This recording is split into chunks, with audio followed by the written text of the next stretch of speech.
Rebonjour à tous et bienvenue dans la 10e partie de ce 12e MOOC consacré à la production de biocarburants durables, à savoir biojet et biodiesel. Tout d'abord, je vous rappelle que vous avez un lien disponible dans la description de la vidéo pour tester vos connaissances avec un quiz de 5 questions sur chacune de ces vidéos. Et vous aurez la possibilité de demander un certificat à la fin de cette série de vidéos. Enfin, n'hésitez pas à laisser un commentaire ou un pouce vers le haut sur chacune de ces vidéos. Dans la 9e partie, on a parlé des réactions chimiques et des exothermicités mises en œuvre. Voyons maintenant la suite du procédé. Mais avant de passer à la suite du procédé, si vous vous souvenez, on avait dit que le four n'était pas nécessaire puisque les réactions étaient exothermiques. Mais alors dans ce cas, pourquoi installer un four ? L'intérêt d'avoir un four est double. D'une part, d'amorcer la réaction lorsque l'on démarre et surtout d'avoir la possibilité d'activer ce catalyseur. Car un tel catalyseur s'active aux environs des 330 degrés C. Donc, si pas de four, pas d'activation possible. Pour mémoire, en sortie de réacteur, on a toujours nos 333 tonnes par heure. Ce qui inclut les 200 tonnes par heure d'inerte liquide qui sont toujours là et qui n'ont pas changé, et les 30 tonneurs de gaz riches en hydrogène sont toujours là également. En revanche, les 100 tonnes par heure de charge fraîche sont devenus 10 tonneurs d'eau, 5 tonnes par heure de propane, 5 tonnes par heure de CO2 et 85 tonnes par heure de paraffine linéaire. À noter que les 3 tonnes par heure d'hydrogène ont été consommées.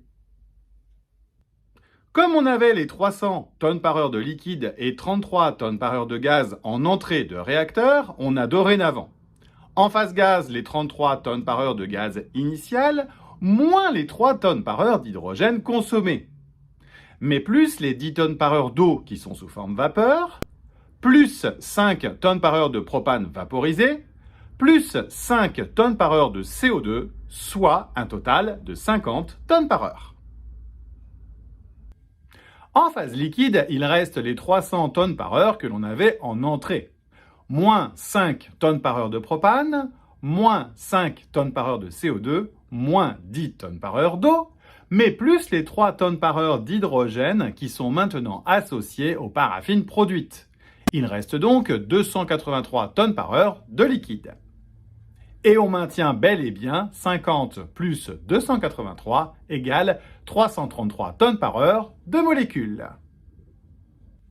Toutefois, à la température de sortie du réacteur, environ 15% poids de ces molécules liquides se vaporisent. Ce qui fait donc que l'on a une phase gaz de 50 plus 15% de 283 tonnes par heure, soit une quantité totale de gaz de 95 tonnes par heure. Et donc 238 tonnes par heure de liquide.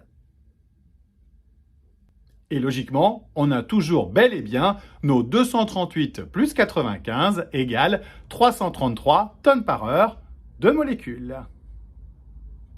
En sortie de réacteur, on peut donc calculer la pression partielle en hydrogène.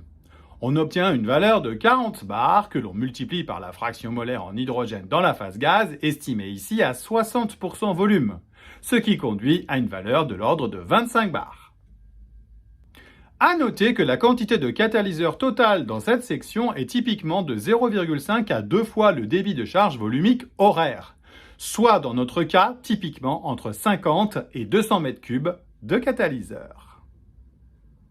Cette quantité de catalyseur dépend de la qualité de la charge, mais aussi de la pression sélectionnée dans l'unité et de la durée de cycle visée. En sortant du réacteur, on refroidit l'effluent en profitant de ses calories à haut niveau thermique en chauffant la charge. On refroidit l'effluent jusqu'à 215 degrés C et à cette température, on sépare la phase gaz de la phase liquide. À cette température et cette pression, on récupère environ 290 tonnes par heure de liquide et 43 tonnes par heure de gaz. Du fait de la présence d'H2S dans la phase gaz, à cause de la phase sulfurée du catalyseur, mais également d'ammoniac, dû au fait que l'azote de la charge a été transformé en NH3 ammoniac, on a un risque de formation de sel de NH4HS. mais aussi et surtout de NH4Cl du fait qu'il y a également du chlore dans ces charges qui ont été transformées en HCl. Ces sels de NH4Cl et NH4HS vont se former typiquement respectivement à des températures de 200 degrés et 40 degrés C. Pour éviter que ces sels ne se forment, on va injecter de l'eau en quantité suffisante pour avoir une phase aqueuse qui va solubiliser ces espèces, à savoir NH3, H2S et HCl. Dans notre cas, on va en injecter typiquement 4 tonnes par heure. Puis le mélange eau plus gaz est refroidi et se condense en partie dans un aéroréfrigérant qui permet au mélange d'atteindre la température de 40 degrés C. On sépare alors le mélange en 3 phases, environ 36 tonnes par heure de gaz, 3 tonnes par heure d'hydrocarbures liquides condensés et 13 tonnes par heure d'eau. On rappelle que l'on a injecté 4 tonnes par heure d'eau, mais que 10 tonneurs ont été produites dans le réacteur. Et voilà, c'est tout pour aujourd'hui. Il est l'heure de se quitter. Je vous dis à très bientôt pour la prochaine partie. Au revoir!